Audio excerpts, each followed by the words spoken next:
सध्या भाजपमध्ये मोठ्या प्रमाणात इन्कमिंग सुरू आहे आणि त्यामुळे जुन्या कार्यकर्त्यांकडे लक्ष द्या, नाहीतर जेवढ्या जोरानं वाढले तेवढ्या जोरानं खाली आल्याशिवाय राहणार नाही, असं म्हणत केंद्रीय मंत्री नितीन गडकरी यांनी कान टोचले।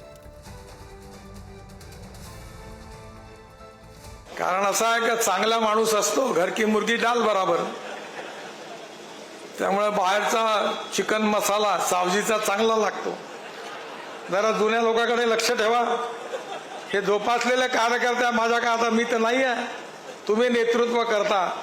जर या प्रामाणिक कार्यकर्त्याची तुम्ही कदर नाही केली तर जेवढ्या जोराने वरती चालल्या तेवढ्या जोराने खाली आल्याशिवाय राहणार नाही, हे तुम्ही लक्षात ठेवा। त्यामुळे जुन्या कार्यकर्त्याची आठवण लक्षात ठेवा। नितीन गडकरी हे कायम कान टोचण्याच्या भूमिकेत असतात। नितीन गडकरींची जर गेल्या काही काळातली वक्तव्य भाषण ऐकली तर त्यांनी कानच टोचण्याचा कार्यक्रम हाती घेतलेला उपक्रम, पण त्यांच्या कान टोचण्याचा काय उपयोग होतोय का हे पाहायला पाहिजे।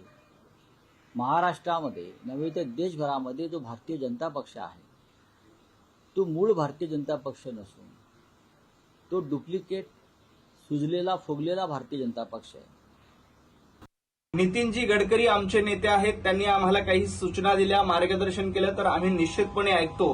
परंतु वंदनीय बाळासाहेब ठाकरे यांनी जो मंत्र दिला होता, ज्यांनी जो विचार दिला होता, तो विचार सोडून तुम्ही सोनिया गांधी आणि काँग्रेसची गुलामी करण्यामध्ये रममान झाला आहात। खरं तर राहुल गांधींना पंतप्रधान करण्यासाठी तुम्ही जीवाचं रान करतायत।